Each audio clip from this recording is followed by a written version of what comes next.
tiens, bon anniversaire. Et je lis le truc et je vois Lamborghini Gallardo 2004, tout neuf, quoi. Il paraît que tu as touché 1,5 million d'euros quand tu étais garde du corps.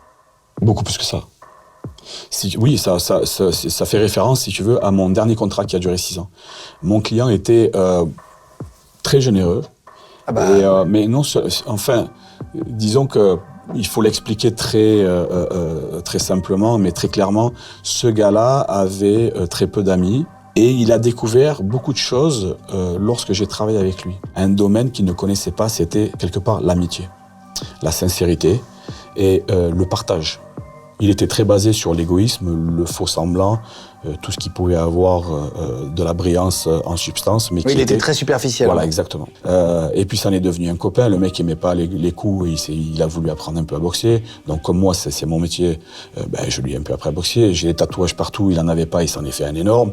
Il était un peu fan de toi. Voilà, il était pas fan, mais il s'y trouvait lui-même une identité là-dedans. Oui, tu l'inspirais. Et puis voilà, et donc c'était pas mal. Et donc, il était très généreux. C'est-à-dire que ce que je pourrais, moi, te dire, tiens, je t'ai fait cadeau d'une casquette. Lui, il disait, tiens, voilà une Lamborghini, voilà une Audemars Piguet, voilà une... Mais par 2, par 3, par 10. Voilà un bateau à 700 000. Oui, il a été très généreux, à beaucoup plus qu'1 million d'euros. Oh là là, j'ai l'impression, quand je discute avec plein de gens, c'est qu'on s'habitue très vite au confort. Et c'est très difficile de redescendre de confort. C'est très difficile quand tu as une voiture qui va très vite, d'avoir une voiture moins puissante. C'est très difficile de prendre un bateau plus petit après, etc. Est-ce que ça a commencé à t'habituer un peu à des choses de luxe qui t'ont donné envie d'avoir toujours plus gros? Mais c'est peut-être un peu vrai, mais c'est pas totalement vrai. Pourquoi? Parce qu'avant lui, j'ai quand même à peu près une dizaine d'années de protection. Et donc forcément, j'ai des clients qui sont même beaucoup plus riches que lui. Donc je vis déjà au Georges V, au Ritz, au Carlton, où tu veux, enfin partout dans le monde. Où donc j'ai déjà ces suites-là qui sont payées par mes, bien évidemment, par mes clients. Ouais. J'ai déjà mes fesses dans une Rolls Phantom qui appartient à mes patrons ou dans des 50 mètres qui appartiennent aussi à mes patrons.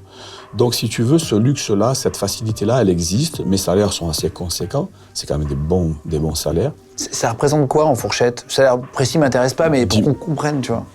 En moyenne, c'était 10 000 euros par mois.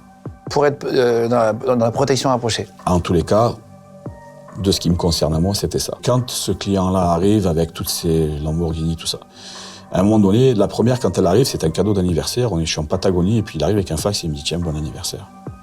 Et je lis le truc et je vois Lamborghini Gallardo 2004, tout neuf, quoi. 210 000 euros. Et quand je vois ça, je lui dis « Écoute, personnellement, j'aimerais la moitié de ça, mais en espèces ou sur mon compte. J'ai pas besoin d'avoir une Lamborghini. Je suis pas attiré par ça, donc ça m'intéresse pas. » Et il me dit « Mais si, prends quand même. » Et puis au retour de ça, on s'arrête à Genève et puis c'est un Cayenne turbo, Porsche Cayenne turbo. Ouais, ça dépasse ton salaire. Et ça dépasse tout. Tu gagnes 10 000 balles, mais si jamais il t'offre un truc à 221 mois de salaire. Moi qui suis toujours terre à terre à ce moment-là, je me dis mais comment je peux aller moi demain quelque part et dire j'ai une voiture à 200 000 mais je suis juste un garde du corps, c'est pas possible.